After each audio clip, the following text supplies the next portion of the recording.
우리 함께 찬양하시겠습니다.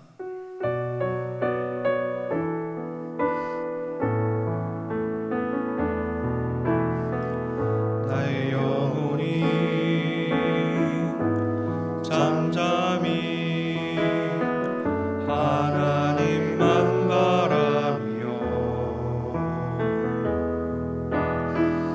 나의 구원이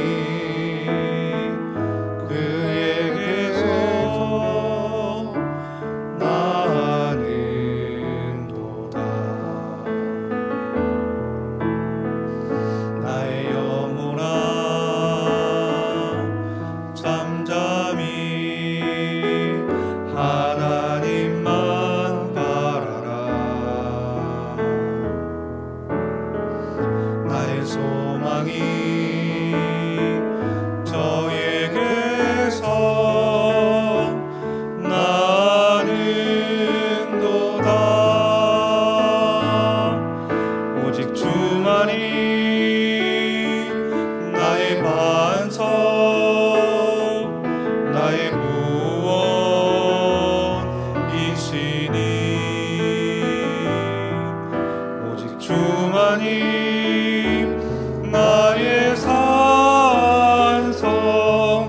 내가 요동치 아니하리 오직 주만이 나의 반석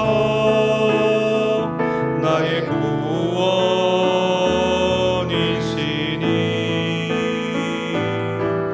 오직 주만이 나의 산성 내가 요동치 아니하리.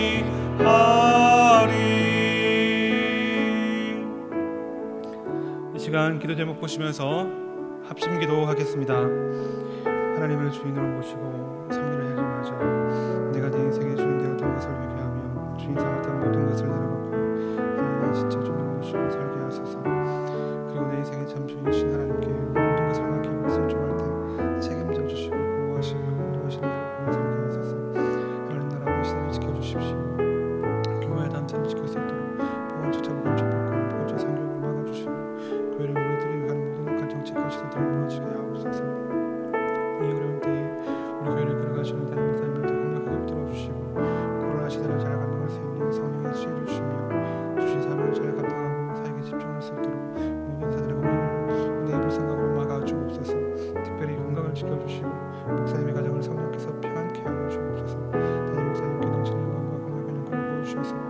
시대적 사명을 힘있게 감당하게 하시고 다음 세대를 세운 일로 복음 통일과 열방 선교를 잘 감당할 수 있도록 주여 도와주옵소서. 하나님 은혜를 주시옵소서.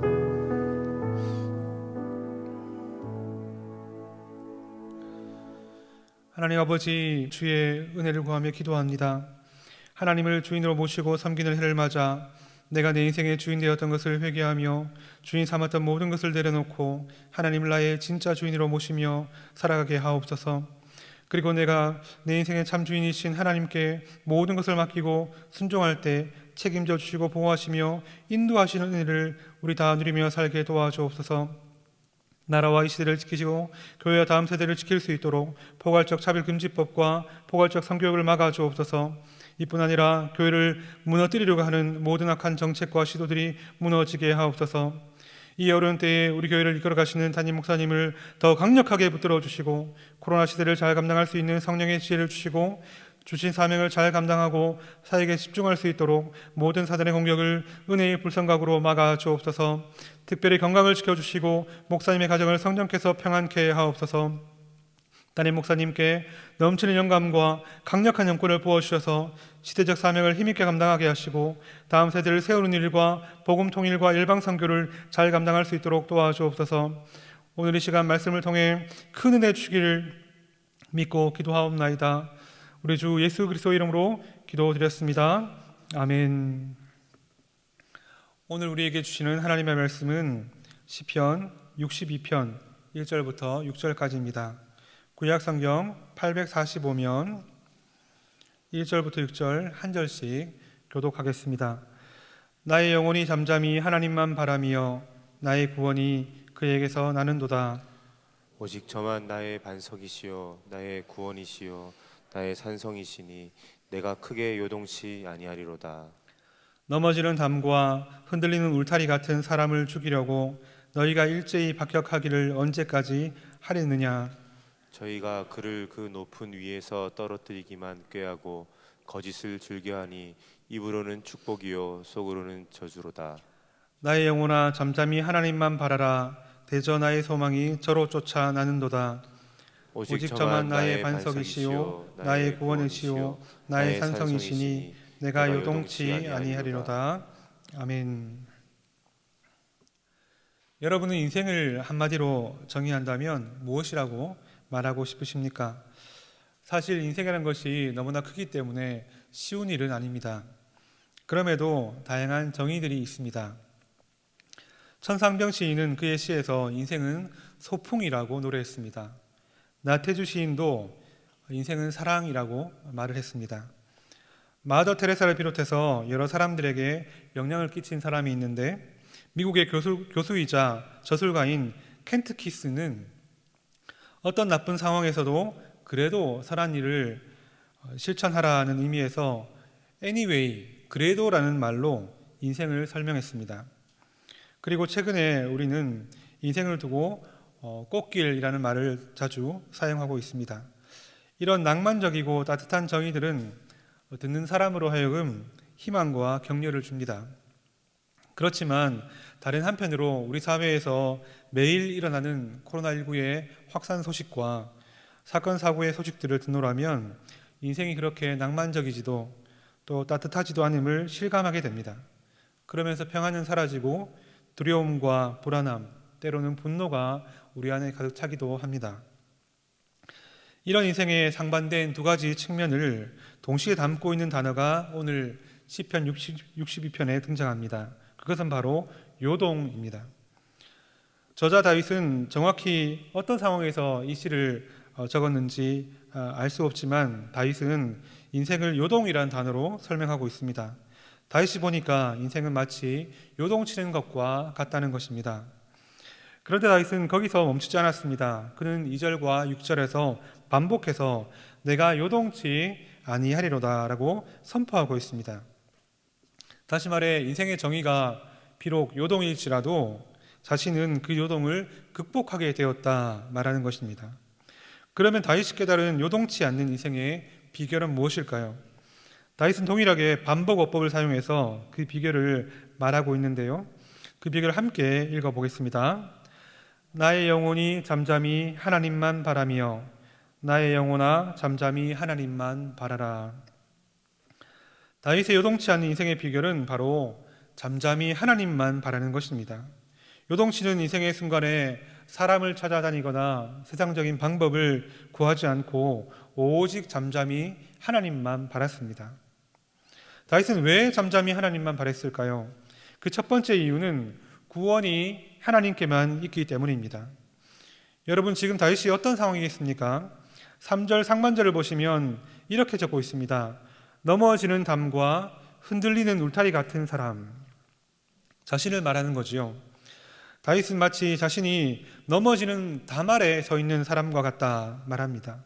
담이 무너지면 그대로 깔릴 수밖에 없는 그런 위태로운 상황이라는 것이죠. 동시에 다윗은 흔들리는 울타리 안에 있는 양과 같습니다. 울타리가 넘어져서 맹수들이 언제 그리도 공격해 들어올지 모르는 그런 절박한 상황에 양 같다는 것이죠. 이처럼 지금 다윗 주변에는 그를 죽이려 하고 또 대적하는 수많은 사람들과 수많은 상황들이 있습니다. 이런 현실 속에서도 다윗이 무엇이라고 고백합니까? 우리 2절 말씀 같이 읽겠습니다. 오직 저만 나의 반석이시요 나의 구원이시요 나의 산성이시니 내가 크게 요동치 아니하리로다. 다윗은 자신을 요동치게 만드는 모든 문제를 해결하는 구원이 오직 하나님께만 있음을 말하고 있습니다. 그것을 확실히 믿었기 때문에 난리법석을 떨지 않고 잠잠히 하나님만 바랄 수 있었던 것입니다. 빈수레가 요란하다는 속담이 있지요. 한 언론 매체에서 이 속담을 두고 과학 실험을 했습니다. 실험 결과는 화면에 보시는 것처럼 빈수레가 82데시벨, 짐을 실은 수레가 69.4데시벨, 대략 12데시벨 정도의 차이를 보였습니다. 빈수레가 12데시벨 정도 소리가 높았죠. 수치적으로는 근소한 차이 같아 보이지만 소리가 10데시벨만 높아도 사람의 귀에는 10배 정도 크게 들린다고 합니다. 엄청난 차이인 것입니다. 여러분, 믿음도 비슷한 것 같습니다. 우리가 하나님을 얼마나 믿고 있는지 사실 평소에는 잘 알지 못합니다. 그러나 요동치는 삶의 순간을 만나면 하나님을 조금이라도 더 신뢰하는 만큼 우리의 요동치는 소리는 확실히 줄어들 것입니다. 전혀 다른 삶을 살게 된다라는 것입니다. 바라기는 여러분 안에 하나님을 향한 굳건한 믿음이 있어서 요란한 빈수레의 성도가 아니라 잠잠히 하나님만 바라는 꽉 찬 믿음의 성도가 되시기를 축복합니다. 다윗이 왜 잠잠히 하나님만 바랬을까? 두 번째 이유는 소망이 하나님께만 있기 때문입니다. 여러분, 소망이 무엇입니까? 소망은 미래에 이루어지길 바라는 어떤 것입니다. 초점은 미래이지만 소망은 현재를 바꿔내는 힘이 있습니다. 왜냐하면 미래를 어떻게 보는가에 따라서 현재를 임하는 삶의 태도와 자세가 달라지기 때문입니다. 그림을 하나 보실 텐데요. 화면에 보시는 그림은 너무나 유명한 뭉크의 절규라는 그림입니다.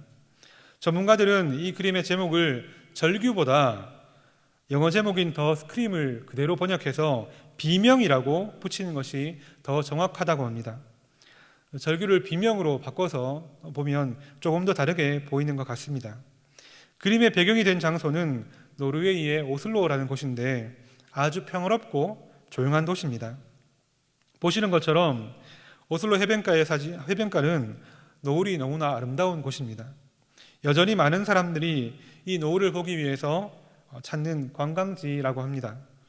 실제로 뭉크의 일기를 보면 뭉크 자신도 이 그림을 떠올리기 직전에 친구 2명과 노을을 보며 산책을 하던 중이었다고 합니다.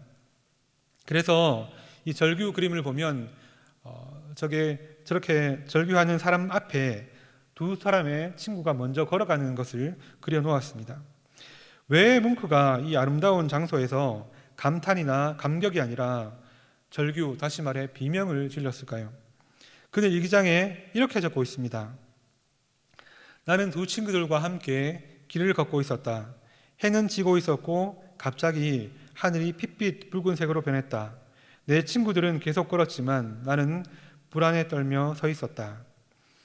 뭉크가 이렇게 적은 것은 그의 내면에 웅크리고 있던 소리 없는 공포 때문이었다고 합니다. 어린 시절부터 어머니와 누이를 병으로 잃고 자신도 병약한 가운데 살면서 여러 어려운 일을 겪은 뭉크는 늘 좋지 않은 일이 자신에게 닥칠 것이다, 그렇게 생각했다고 합니다.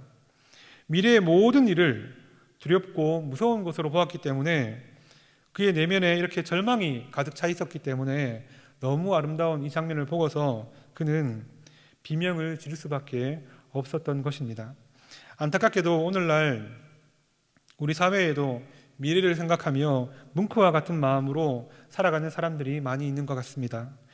M4 세대의 청년뿐만 아니라 모든 세대가 다 어렵습니다. 게다가 작년부터 코로나로 더욱더 힘든 때를 우리는 지나가고 있죠. 이 세상을 보면 그 어디에도 소망이 없고 온통 비명소리뿐인 것 같습니다. 여러분, 어떻게 해야 우리가 소망을 다시 갖게 될까요? 어떻게 해야 다윗처럼 미래를 희망적으로 볼 수 있을까요? 다윗은 5절에서 이렇게 고백합니다. 다시 읽겠습니다. 나의 영혼아 잠잠히 하나님만 바라라. 대저 나의 소망이 저로 쫓아 나는도다. 다윗은 이 구절에서 소망의 비밀을 말해주고 있습니다. 소망은 혼자 오지 않는다는 것입니다.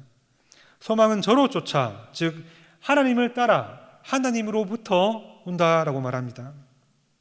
우리가 하나님을 바라고 하나님과 함께하면 자연히 덩달아 따라오는 것이 있는데 바로 소망이라는 것입니다. 그래서 우리가 하나님만 바라야 하는 것이죠. 사랑하는 성도 여러분, 소망의 사람이 되고 싶으십니까? 그렇다면 먼저 하나님을 가까이 하는 사람이 되시기 바랍니다. 하나님을 가까이 함으로 뭉크처럼 절규하는 삶이 아니라 하나님께 감사하고 날마다 감탄하는 그런 소망의 사람이 되시기를 축복합니다. 왜 잠잠히 하나님만 바라야 되는가? 마지막 세 번째는 권능이 하나님께만 있기 때문입니다. 11절 다시 같이 읽어보겠습니다. 하나님이 한두 번 하신 말씀을 내가 들었나니 권능은 하나님께 속하였다 하셨도다. 권능, 다시 말해 능력이 하나님께만 있다 말하고 있습니다. 여러분, 믿음과 소망을 가졌다 할지라도 내 삶을 바꿔낼 힘, 내 상황을 감당할 능력이 없다면 아무런 소용이 없을 것입니다. 능력이 없다면 우리가 믿는 하나님은 그저 한순간 기분 좋게 해주는 환각제나 우리의 고통을 잠시 잊게 해주는 진통제와 같은 분이 되실 뿐입니다. 그런데 성경은 분명히 하나님께는 능력도 있다, 그렇게 선포하고 있습니다. 이 능력의 하나님을 확실히 믿고 살아가시기를 축복합니다. 우리 더불어 11절에 잠시 한 번 더 보시면 주목할 말씀이 하나 더 있습니다. 하나님이 한두 번 하신 말씀을 내가 들었다. 다윗이 말하는 이 말은 하나님의 권능을 어떻게 깨닫는지를 우리에게 설명해 주고 있습니다. 다윗이 이전에 들었던 말씀, 그 말씀이 지금 위기의 순간에 생각났고 그 말씀에 의지해서 다윗은 현재의 위기를 이겨낼 힘을 얻게 된 것입니다. 사랑하는 여러분, 이렇게 말씀을 듣는 것이 중요합니다. 한두 번 들은 말씀도 그것이 기억나서 위기의 순간에 능력으로 바뀔 수 있습니다. 그러므로 어떻게든 말씀을 사모하는 성도가 되시기 바랍니다. 안 좋은 말씀 말고 좋고 건강한 말씀을 듣기에 열심을 내는 성도가 되십시오. 말씀을 사모하고 우리의 마음을 말씀으로 채우면 위기의 순간에 그 말씀이 바로 능력이 되어줄 것입니다. 아무쪼록 말씀을 통해 하나님의 능력을 삶의 모든 영역에서 경험하는 여러분 되시길 바랍니다. 말씀을 맺겠습니다. 이제 우리가 잠시 후면 기도할 텐데요. 그러면 잠잠히 하나님을 바라는 성도는 과연 어떻게 기도할까요?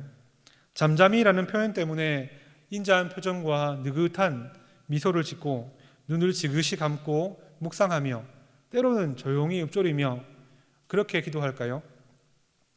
그런 기도도 좋지만 과연 다윗이 어떻게 기도하라고 말하는가 우리가 살펴보면 좋겠습니다. 8절 말씀 같이 읽겠습니다. 백성들아 시시로 저를 의지하고 그 앞에 마음을 토하라. 하나님은 우리의 피난처시로다. 잠잠히 하나님만 바라는 성도는 시시로 기도하고 마음을 토하는 기도를 하라, 그렇게 다윗은 말하고 있습니다. 시시로는 언제든지 기도하라는 것입니다. 기도에는 횟수 제한이 없다는 것이죠. 그리고 마음을 토하는 기도는 기도의 모습을 말한다기보다 기도의 내용을 말하는 것입니다. 우리가 어떤 통에서 물건이 쏟아지면 쏟아지는 소리가 잠깐 날 수 있죠. 그렇지만 더 오래 남는 것은 그 안에 쏟아져 있는 내용물입니다. 내용물이 다 보이는 거죠. 그처럼 우리 마음 안에 있는 모든 기도 제목을 다 쏟아놓고 기도해라. 하나님 앞에 아무런 숨김이 없는 그런 내용으로 기도를 하라는 것입니다. 이렇게 시시로와 마음을 토하는 기도를 정리하면 기도하는 일에 바쁜 성도가 되라는 것입니다. 사랑하는 성도 여러분, 잠잠히 하나님만 바라는 그런 영혼을 가진 성도는 겉으로는 기도하기에 바쁜 그런 성도의 삶의 모습을 가져야 합니다. 여러분, 우리가 기도하는 일에, 다른 일이 아니라 기도하는 일에 바쁜 그런 성도가 또 그런 삶을 살아가는 여러분 되시기를 축복합니다. 이제 우리 모두 다윗이 가르쳐주는 대로 한번 기도하면 좋겠습니다. 앞에 있는 기도 제목을 보시면서 읽고 기도 한 시간 가지겠습니다. 읽겠습니다. 내 인생을 향한 구원과 소망과 권능이 오직 하나님께만 있음을 알고 하나님의 말씀을 늘 사모하고 묵상하며 언제든지 하나님께 나와 마음을 다 쏟아 기도함으로 어떤 어려움 속에서도 요동하지 않고 잠잠히 하나님만 바라는 성도로 살게 하옵소서. 기도합니다. 하나님 아버지, 주여, 우리 모든 성도들이 우리의 삶의 문제에 허덕이고 넘어지지 않고 하나님, 내 인생을 향한 구원과 소망과 능력이 주님께만 있음을 깨닫게 하옵소서. 그 믿음이 커지고 하나님, 우리 안에 하나님이 더 커질 수 있도록 도와주옵소서. 그 하나님을 가까이 하기 위해 말씀을 더욱더 충만하게 읽게 하시고 기도함으로 주님께 나아가서 우리의 마음을 다 쏟아내는 기도를 함으로써 우리의 어떤 상황에서도 어떤 삶에서도 흔치 않는 하나님만 바라는 그런 성도로 살아갈 수 있도록 주여 도와주시고 함께하여 주시옵소서. 하나님 아버지, 이 시간에도 우리를 향해 귀한 말씀을 허락하심을 감사합니다. 요동치는 우리 인생을 향한 구원과 소망과 권능이 오직 하나님께만 있음을 다시 고백합니다. 그 하나님을 우리의 마음에 더 크게 모시고 진짜 주인으로 삼아서 살아가는 우리가 될 수 있도록 도와주옵소서. 하나님의 말씀을 더 사모하게 하시고 더 가까이 할 수 있도록 도와주시며 또 언제든지 하나님께 나와 마음을 다 쏟아 기도함으로 우리가 당하는 모든 어려움 속에서 그 어떤 상황 속에서도 넘어지지 않고 요동하지 않고 잠잠히 하나님만 바라며 승리하는 우리가 될 수 있도록 도와주옵소서. 하나님, 우리에게 더 큰 은혜를 내려 주옵소서. 우리를 사랑하시는 예수님 이름으로 기도드렸습니다. 아멘. 계속해서 담임 목사님과 교회, 나라와 민족과 선교사님을 위해 기도해 주시고 기도회를 마무리해 주시기 바랍니다.